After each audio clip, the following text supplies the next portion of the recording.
চারটি প্রশ্নের মধ্যে একটার উত্তর অন্ততপক্ষে আপনারা কমেন্ট বক্সে দিবেন, কারণ আপনাদের প্রশ্নের উত্তরের মাধ্যমেই তৈরি হবে পরবর্তী পদক্ষেপ। প্রশ্নগুলি কি কি? নাম্বার ওয়ান, এই ভিডিওটি যথেষ্ট হেল্পফুল, ভালো লেগেছে। নাম্বার টু, ভিডিওটি একদম বেকার, কোনো কাজের নয়। আর নাম্বার থ্রি, এই ধরনের ভিডিও আরও বেশি মাত্রায় চাই। নাম্বার ফোর, এই ধরনের ভিডিও একদম চায় না।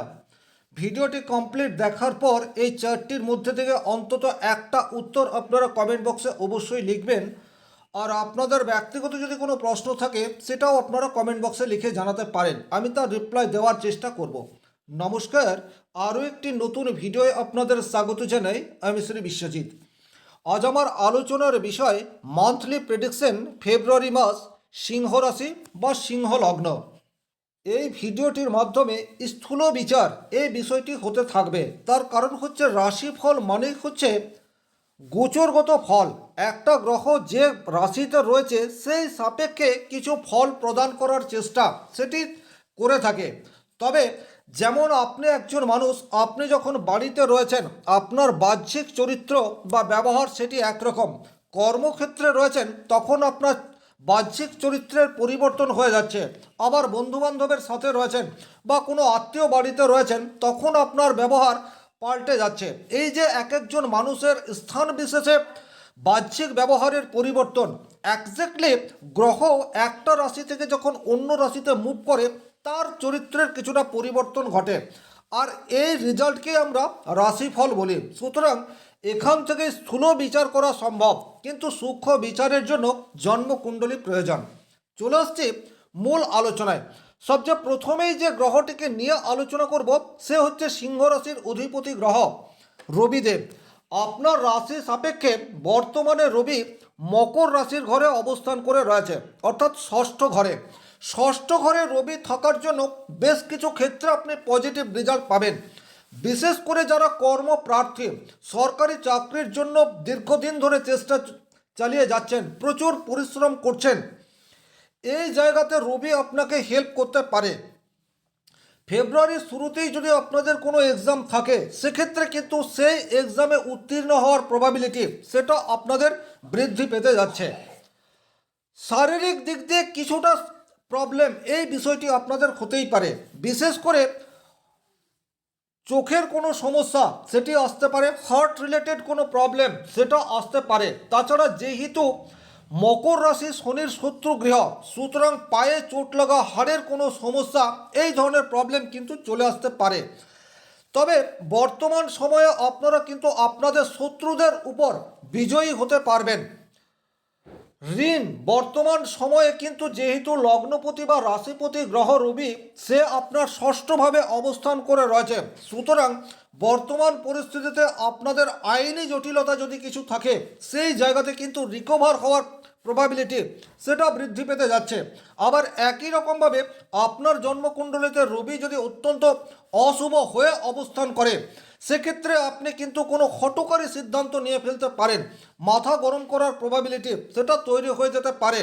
তার ফলস্বরূপ কোনো আইনি ঝামেলা সেটির মধ্যেও আপনি চলে আসতে পারেন, কারণ এখানে রবির সাথে রয়েছে মঙ্গল।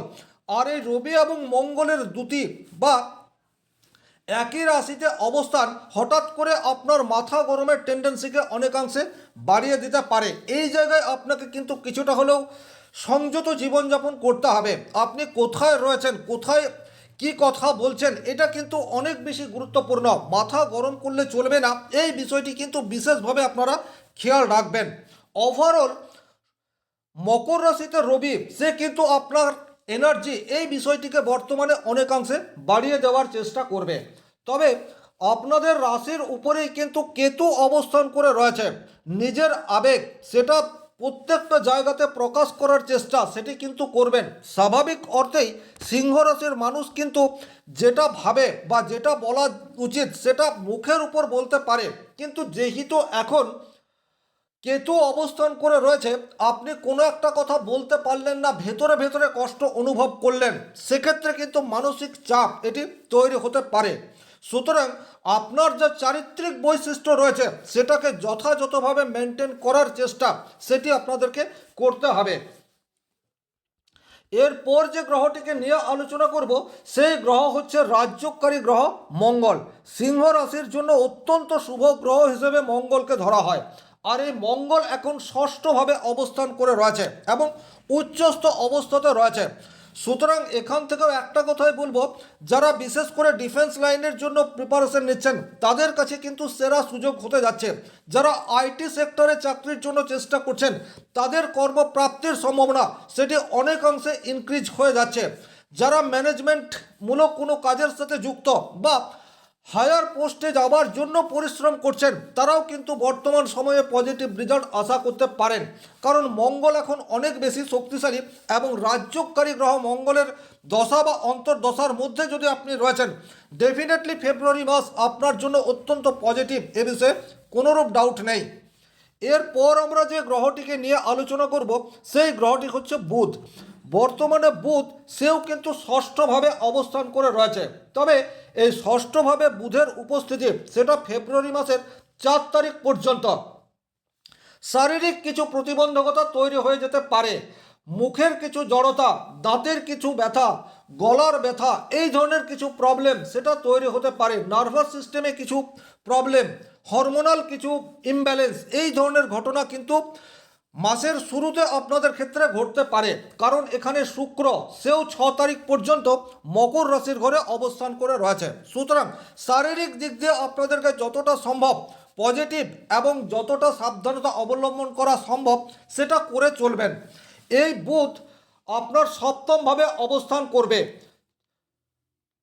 ফেব্রুয়ারি মাসের 4 তারিখের পর থেকে। সুতরাং বুধ আপনার জন্য অর্থকারক গ্রহ এবং একাদশপতি। সুতরাং বুধের কুম্ভ রাশিতে অবস্থান এটি কিন্তু সিংহ রাশির জন্য সোনায় সোহাগা এই ধরনের পরিণাম নিয়ে আসতে পারে।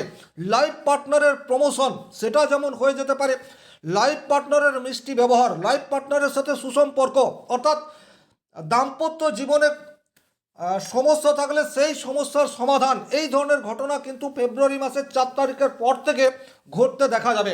হঠাৎ করে অর্থপ্রাপ্তি বা এমন কোনো মানুষের সংস্পর্শে আপনি চলে এলেন যার সাহায্যে আপনার কেরিয়ার সেটি বুস্ট হয়ে গেল, এই ধরনের ঘটনা কিন্তু বুধের প্রভাবে ঘটতে পারে। তাছাড়া শুক্রদেবও 6 তারিখ থেকে কুম্ভ রাশির ঘরে প্রবেশ করবে। আর এই কুম্ভ রাশির ঘরে বুধ এবং শুক্র এই দুটি গ্রহ থাকায় সিংহ রাশি কিন্তু অত্যন্ত পজিটিভ রেজাল্ট সেটি আশা করতে পারে। শুক্র সিংহ রাশির সাপেক্ষে কিন্তু অশুভ গ্রহ নয়, সে তৃতীয় ভাব যেখান থেকে আমরা যোগাযোগ এই বিষয়টির বিচার করে থাকি, কমিউনিকেশন এই বিষয়টির বিচার করি, ট্রাভেল এই বিষয়টির বিচার করি। সুতরাং নতুন কোনো বন্ধু বা নতুন কোনো সহৃদয় ব্যক্তির সাহায্যে আপনার কেরিয়ারের উন্নতি এই ধরনের ঘটনা কিন্তু ঘটতে পারে। বসের সাথে সুসম্পর্ক সেটা কিন্তু তৈরি হয়ে যেতে পারে। আপনি কোনো ছোটোখাটো কোম্পানিতে চাকরি করছেন, কর্মস্থানে প্রচুর প্রবলেম, কিন্তু শুক্রের গোচর যেইমাত্র কুম্ভ রাশির ঘরে হবে, সুতরাং আপনার সপ্তমভাবে হবে, তখন কিন্তু বসের সাথে সুসম্পর্ক এটা তৈরি হওয়ার জায়গা সেটি তৈরি হয়ে যাচ্ছে। একই রকমভাবে বুধ সেও কিন্তু সপ্তমভাবে অবস্থান করবে। আর এই সপ্তম ভাবটিতে কিছু দিনের জন্য বুধ, রাহু এবং শুক্র এই তিনটি পরম মিত্র গ্রহ আপনাকে কিন্তু পজিটিভ রেজাল্ট দেওয়া শুরু করে দেবে। পজিটিভ রেজাল্ট বলতে আপনি যতটা পরিশ্রম করবেন তার চেয়ে বেশি রেজাল্ট আপনারা আশা করতে পারেন, কারণ সপ্তমভাবে অলরেডি রাহু অবস্থান করে রয়েছে। উপরি রোজগার এই বিষয়টি কিন্তু আপনাদের ইনহ্যান্স হতে পারে। আপনারা ব্যবসা করছেন, হঠাৎ করে এমন কোনো ঘটনা ঘটতে পারে আপনার কাছে যেটা স্টক রয়েছে তার দাম অনেক বৃদ্ধি পেয়ে গেল এবং স্বল্পকালীন সময়ে আপনি মোটা অর্থ উপার্জন করে ফেললেন। এই ধরনের ঘটনা কিন্তু কিছু কিছু মানুষের ক্ষেত্রে ডেফিনেটলি আসতে চলেছে ফেব্রুয়ারি মাসের সেকেন্ড উইকে। এর বাইরে কর্মক্ষেত্রে প্রচুর মানুষ লয়ালিটির সাথে কাজ করে না, উপরে একটা অর্থ উপার্জনের চেষ্টা অধিকাংশ মানুষ করে থাকে, সবাই নয়। এই যে অধিকাংশ মানুষের একটা উপরি পাওনা, এই জায়গাটাতেও কিন্তু বুধ, শুক্র এবং রাহুর যুগলবন্দি আপনার আর্থিক ডেভেলপমেন্ট এটাকে তৈরি করে দিতে পারে। যদিও আপনার যে কোয়ালিটি, চারিত্রিক বৈশিষ্ট্য সেটা ব্যাহত হবে, কিন্তু আজকের তারিখে মানুষ অর্থের পেছনে বেশি ছুটে। আর এই উপরি অর্থ আসার জায়গা সেটি কিন্তু খুব অল্প দিনের জন্য হলেও সিংহ রাশির তৈরি হয়ে রয়েছে। এরপর যে গ্রহটিকে নিয়ে আলোচনা করব সেই গ্রহটি হচ্ছে শনিদেব। শনিদেব কিন্তু আপনাদের অষ্টমভাবে অবস্থান করে রয়েছে। এই জায়গাটি কিন্তু আপনারা বিশেষভাবে খেয়াল রাখবেন। পায়ের ব্যথা, অস্থি সংক্রান্ত সমস্যা, শ্বাস প্রশ্বাসের সমস্যা, এই ধরনের প্রবলেম কিন্তু শনিদেব নিয়ে আসতে পারে। তাছাড়া দীর্ঘকালীন যারা অসুস্থতার মধ্যে রয়েছেন তাদের ভোগান্তি সেটা কিন্তু বর্তমানে বাড়তে পারে। অষ্টমে শনিদেব অবস্থান করে রয়েছে, এখন কিন্তু কর্মক্ষেত্রে অস্থিরতা সেটিও তৈরি হতে পারে। শনিদেব কিন্তু অষ্টম ভাবের উপর রয়েছে, এই জায়গাটি আপনাদেরকে একটু খেয়াল করতে হবে। সুতরাং যতটা সম্ভব লয়াল থাকার চেষ্টা এটি আপনারা করবেন। এরপর যে গ্রহটিকে নিয়ে আলোচনা করব সেই গ্রহটি হচ্ছে বৃহস্পতি। বৃহস্পতি কিন্তু একাদশ ভাবের উপর রয়েছে, আর এই একাদশে বৃহস্পতি কিন্তু আপনাদেরকে যথেষ্টই পজিটিভ রেজাল্ট দেওয়ার চেষ্টা করবে। আপনারা দীর্ঘদিন ধরে কোনো একটি স্বপ্ন দেখছেন, কিছু একটা পাওয়ার জন্য আপনাদের দীর্ঘদিনের লড়াই সেটি কন্টিনিউয়াস হচ্ছে, সেই লড়াইয়ে কিন্তু বর্তমানে জয়ী হওয়ার জায়গা, সেই লড়াইয়ে আপনার জয়ী হওয়ার পরিস্থিতি সেটা কিন্তু তৈরি হয়ে রয়েছে। দেবগুরু বৃহস্পতি আপনার জন্য কিন্তু যোগকারক গ্রহ, সে পঞ্চম ভাবের অধিপতি গ্রহ, সে একাদশ ভাবে অবস্থান করে রয়েছে। সন্তানের কাছ থেকে কোনো শুভ সংবাদ সেটি আপনার কাছে আসতে পারে। সন্তানের স্টাডিতে উন্নতি করেছে, সন্তানের কেরিয়ার শুরু হয়ে গেছে, বা নতুন করে যারা সন্তান নেওয়ার জন্য চিন্তা ভাবনা করছেন, দীর্ঘদিন বিবাহ হয়ে গেছে সন্তান হচ্ছে না, তাদের জীবনেও কিন্তু সন্তান প্রাপ্তির যোগ সেটা বর্তমান পরিস্থিতিতে তৈরি হয়ে রয়েছে। তার কারণ শুক্র বুধ এরা সপ্তমভাবে অবস্থান করবে, এবং দেবগুরু বৃহস্পতির দৃষ্টি সেটাও কিন্তু আপনার রাশি সাপেক্ষে পঞ্চম ভাবের উপর পড়ছে। পঞ্চম ভাব থেকে আমরা সন্তানের বিচার এটি করে থাকি। সুতরাং সন্তানের কাছ থেকে সুসংবাদ পাওয়ার জায়গা সেটি কিন্তু তৈরি হয়ে যাচ্ছে। অর্থ প্রাপ্তির সুযোগ, পুরনো অর্থ, যে অর্থ পাওয়ার আশা আপনি ছেড়ে দিয়েছেন সেই অর্থ প্রাপ্তির জায়গা সেটি কিন্তু হঠাৎ করে আপনার সামনে উন্মোচিত হয়ে যেতে পারে। তবে আপনাদের লগ্নে কেতু এবং সপ্তমভাবে রাহু অবস্থান করে রয়েছে, দাম্পত্য জীবনে ছোটোখাটো বিষয় নিয়ে প্রবলেম, এই বিষয়টি কিন্তু চলতে পারে। পরস্পরের প্রতি বিশ্বাসভাজন হয়ে থাকার চেষ্টা সেটি ডেফিনেটলি আপনাদেরকে করতে হবে, কারণ আপনার সপ্তমভাবে শুক্র এবং বুধের উপস্থিতি হঠাৎ করে আপনার চারিত্রিক বৈশিষ্ট্যকে কিছুটা হলেও ব্যাহত করতে পারে। কোনো নতুন কিছুর প্রতি আকৃষ্ট হয়ে যাওয়ার প্রবাবিলিটি সেটাও কিন্তু আপনাদের ক্ষণিকের মোহে তৈরি হয়ে যেতে পারে, সেটা কিন্তু দাম্পত্য জীবনের জন্য ভীষণ ক্ষতিকর। এই বিষয়টি আপনাদেরকে খেয়াল রাখতে হবে। ওভারঅল সিংহরাশির জন্য কর্মপ্রাপ্তির ক্ষেত্রে পজিটিভ রেজাল্ট রয়েছে, কর্মক্ষেত্রে উন্নতি সেই জায়গাটিও দেখতে পাওয়া যায়। হেলথ ওরিয়েন্টেড কিছু প্রবলেম আসার জায়গা সেটি কিন্তু গ্রহগত অবস্থান সাপেক্ষে দেখতে পাওয়া যায়। ভিডিওটি যারা শেষ পর্যন্ত দেখলেন তাদেরকে অসংখ্য ধন্যবাদ। যে চারটি প্রশ্ন রয়েছে এই চারটি প্রশ্নের মধ্যে যে কোনো একটা প্রশ্নের উত্তর অবশ্যই আপনারা কমেন্ট বক্সে লিখে জানিয়ে দেবেন। শনি মহারাজের কৃপায় আপনাদের প্রত্যেকের মনস্কামনা পূর্ণ হোক এই আশা রেখে আজকের ভিডিও এখানেই শেষ করব। ব্যক্তিগতভাবে আপনারা নিজেদের জন্মকুণ্ডলী বিচার করতে চাইলে স্ক্রিনে দেওয়া নাম্বারটি সংগ্রহ করে যোগাযোগ করতে পারেন। ধন্যবাদ, ভালো থাকবেন।